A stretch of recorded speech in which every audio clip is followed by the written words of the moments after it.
Hello, everybody. Welcome back to Speak English Easy with Podcast. I'm your host, John. And I'm Olivia. Whether you are listening on your way to work, at the gym, or relaxing at home, we are thrilled to have you with us today. How are you doing today, Olivia? I'm feeling really energetic, John. Thanks for asking. I had a great workout this morning, which always sets a positive tone for the day. How about you? That sounds fantastic. I'm doing well, though I had a bit of a slow start this morning. But once I had my coffee, everything got back on track. Sometimes that's all we need, a little caffeine boost. John, we have a very powerful topic to discuss today. It's one that I think everyone can relate to. Absolutely. Today, we are talking about don't give up on yourself. This is such an essential topic, especially for language learners. Learning English is a long journey, and it's very easy to feel discouraged along the way. Precisely.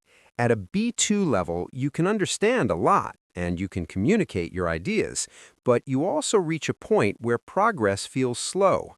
We call this the intermediate plateau. Yes, the plateau.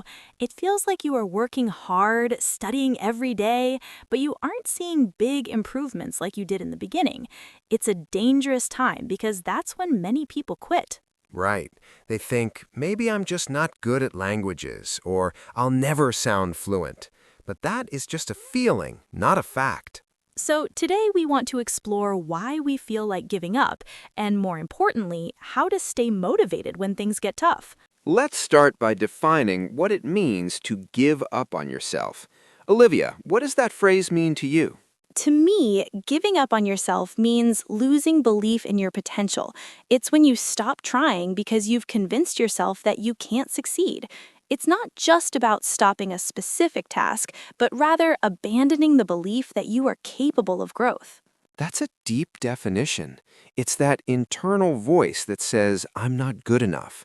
It's interesting because often we give up right before a breakthrough. Exactly. There's a famous illustration of a gold miner digging a tunnel. He stops just a few inches away from a massive pile of gold because he couldn't see how close he was. I love that image. It reminds us that persistence is key.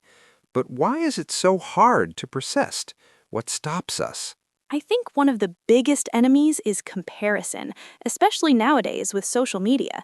We see other people speaking perfectly or achieving success effortlessly, and we compare our behind-the-scenes struggles with their highlight reel. That is so true. You might see someone who learned English in 6 months and wonder, what is wrong with me? I've been studying for 2 years. But we don't see their hours of study, their mistakes, or their background. Everyone's journey is different. Comparing yourself to others is the fastest way to kill your motivation. Another reason is the fear of failure. We hate making mistakes. It feels embarrassing. So to avoid that bad feeling, we stop trying.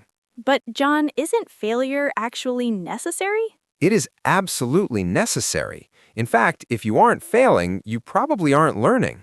Every mistake is data. It tells you what you need to improve. I agree completely. We need to shift our mindset. Instead of thinking of mistakes as failures, we should see them as stepping stones. Olivia, have you ever had a time in your life where you almost gave up on something important? Oh, definitely. When I was in university, I was studying graphic design. I had this one project that was a complete disaster. My professor criticized it heavily, and I just felt crushed. I thought, I have no talent. I should just quit and change my major. Wow, that sounds really tough. Criticism can be hard to handle. What did you do? I took a few days off. I felt sorry for myself for a bit. But then I remembered why I started. I loved creating things. I realized that one bad project didn't define me as a designer. It was just one bad week. So you separated the specific failure from your overall identity. Exactly. I went back, redid the project with the professor's feedback, and turned it into one of my best pieces. If I had quit, I would never have known I could do that. That's such a great example of resilience. Resilience isn't about never falling down. It's about getting back up every time you fall. What about you, John? Do you have an example? Well, for me, it was actually with public speaking. I used to be terrified of speaking in front of crowds. My hands would shake and my voice would crack. Really? But you're a podcast host. You speak for a living now. Used to be. I remember one presentation where I completely forgot what I was going to say. Silence for 20 seconds. It was humiliating. I wanted to run out of the room. That is everyone's nightmare. It was. I told myself I would never do public speaking again. But I realized that avoiding it would only make the fear bigger. So I joined a local speaking club. I forced myself to go every week. And obviously, it worked. It took time. It wasn't an overnight success, but slowly the fear became manageable. Now I actually enjoy it, but I had to push through that initial desire to give up. Let's talk about some practical strategies. If our listeners are feeling stuck or discouraged right now, what specific advice can we give them? My first piece of advice is focus on how far you have come, not just how far you have to go. That's powerful. Usually, we only look at the mountain ahead of us. We forget that we have already climbed a long way up.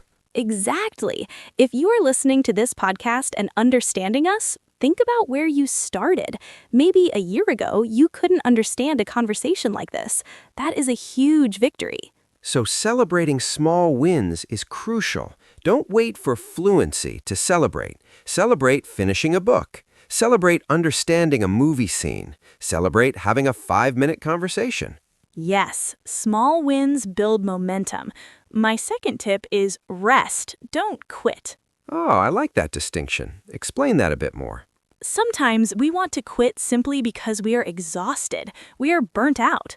The solution isn't to stop completely, it's to take a break. That makes sense. If you're tired of grammar drills, stop doing them for a week. Watch a TV show instead. Listen to music. Do something in English that is fun and effortless.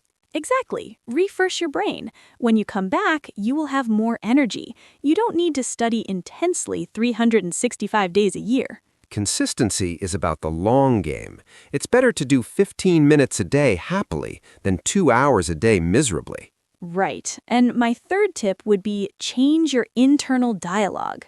You mean the way we talk to ourselves? Yes, be kind to yourself.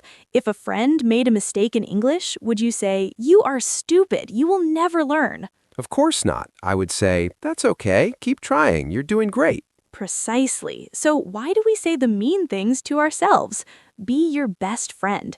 When you struggle, say, "I'm challenging myself," and that is brave. That positive self-talk can literally change your brain chemistry. It lowers stress, which actually helps you learn better. Olivia, there is a concept called the growth mindset by Carol Dweck. It fits perfectly here. Oh, yes, a classic. The difference between a fixed mindset and a growth mindset. A fixed mindset says, my intelligence and talent are fixed traits. I'm either good at English or I'm not. And a growth mindset says, I can learn anything if I put in the effort.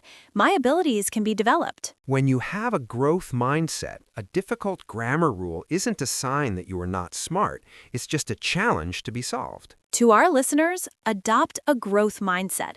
Believe that your brain is plastic. It can change and grow at any age. You are not stuck. Let's do a quick role play to demonstrate how to encourage a friend who wants to give up. Sounds good.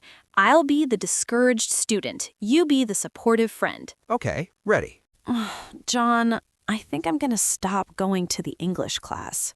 What? Why, Olivia? You've been doing so well. I don't feel like I'm improving. Yesterday, I tried to speak to a tourist and I couldn't remember the word for station. I felt like a complete beginner. It's hopeless. Olivia, listen to me. Forgetting a word doesn't make you a beginner. It happens to native speakers too. But it happens to me all the time. I feel like I'm stuck on a treadmill, running but going nowhere. I know it feels that way. But think about last year. Could you even ask for directions last year? No, I was too scared to even open my mouth. See? And yesterday, you tried to help a tourist. That is progress. You were brave enough to try. I guess so. But I'm just so tired of studying. Then take a break from the books. Let's just watch a movie in English tonight. No studying, just enjoying the story. That sounds nice. I do like movies. You have come too far to quit now. You're building a skill for life. Don't give up on yourself just because of one bad day. You're right. Maybe I'm just being too hard on myself. Thanks, John. I needed to hear that. Beep. In that conversation, notice how we reframed the situation. We shifted focus from the mistake to the courage of trying. And you suggested a change of pace, watching a movie instead of quitting. Yes, sometimes we just need a friend to remind us of our value, but you can also do that for yourself. Beep. As we wrap up today's episode, we want to leave you with a final thought. English is more than just words and grammar. It's a tool to connect with the world. It's a key to new opportunities.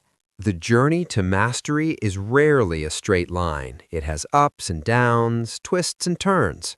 If you are in a down moment right now, just keep walking. The view from the top will be worth it. Don't give up on yourself. You are capable of more than you imagine. Trust the process, trust your effort, and keep showing up. Thank you all for listening to Speak English Easy with Podcast. We hope this episode gave you some motivation to keep going. If you enjoyed this episode, please subscribe and share it with a friend who might need some encouragement. Have a wonderful, positive week. Keep practicing, and remember, we believe in you. Bye, everyone. Never give up. Goodbye.